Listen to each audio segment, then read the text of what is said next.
Bien, alors ici, je vais faire des losanges, quelques losanges.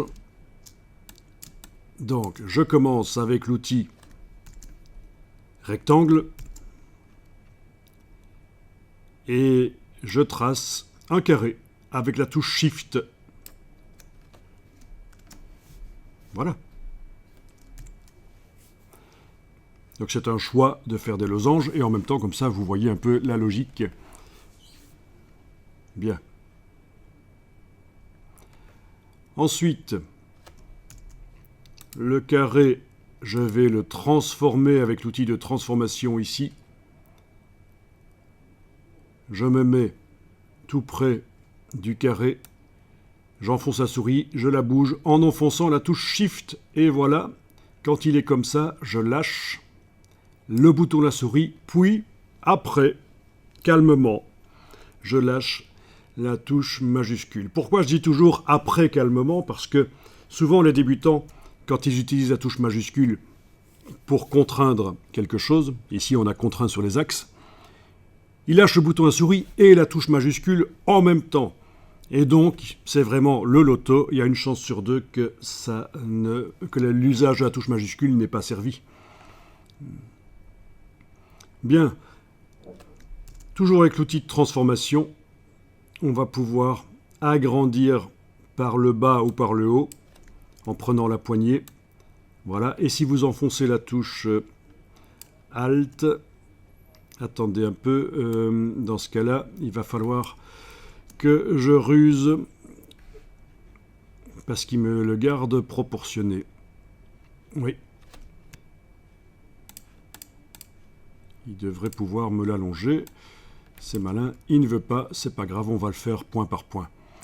Que je réfléchisse un peu ce qui se passe ici. Ok, je vois ce qui se passe. Le problème, c'est que... Enfin, logiquement, je devrais aller dans Objet et demander de réinitialiser la transformation, quelque chose comme ça. Bon, c'est pas grave. On va faire autrement. C'est plus compliqué que je ne pensais et je ne tiens pas à compliquer les choses. Donc on va prendre juste la flèche blanche, cliquer à côté, cliquer sur un point et le déplacer avec la touche Shift et la flèche droite du clavier.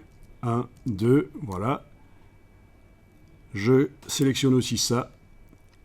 Shift et flèche gauche cette fois-ci. 1, 2. Donc j'ai déplacé de 2 cm chaque fois. Voilà, j'ai mon losange.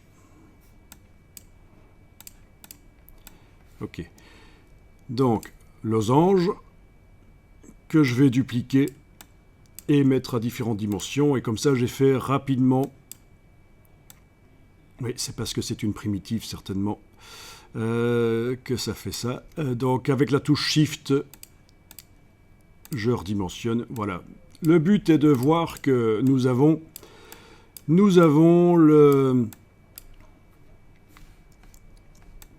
la couleur globale qui est utilisée à différents endroits. Voilà.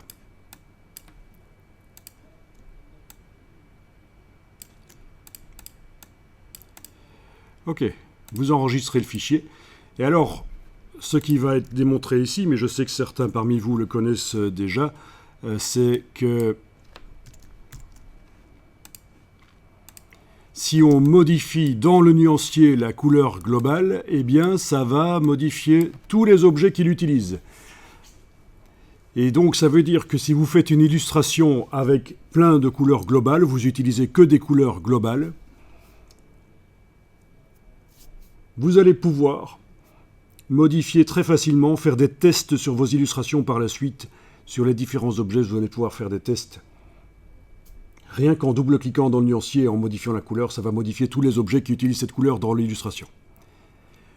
Et donc, ça veut dire que quand vous faites une illustration, vous n'êtes pas obligé d'avoir les bonnes couleurs dès le départ. Vous pouvez vous focaliser votre esprit sur les formes, sur la composition. Les couleurs sont mauvaises, c'est pas grave.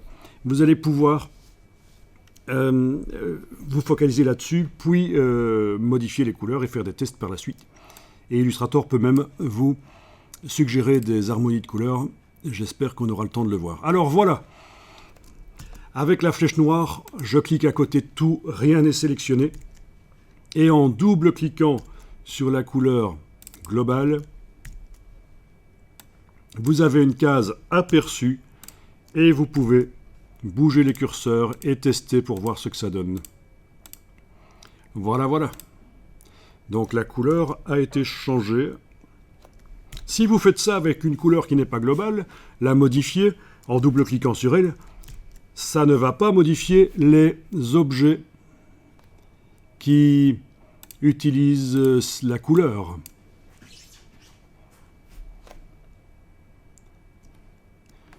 Ça ne fonctionnera qu'avec des couleurs globales, ce système.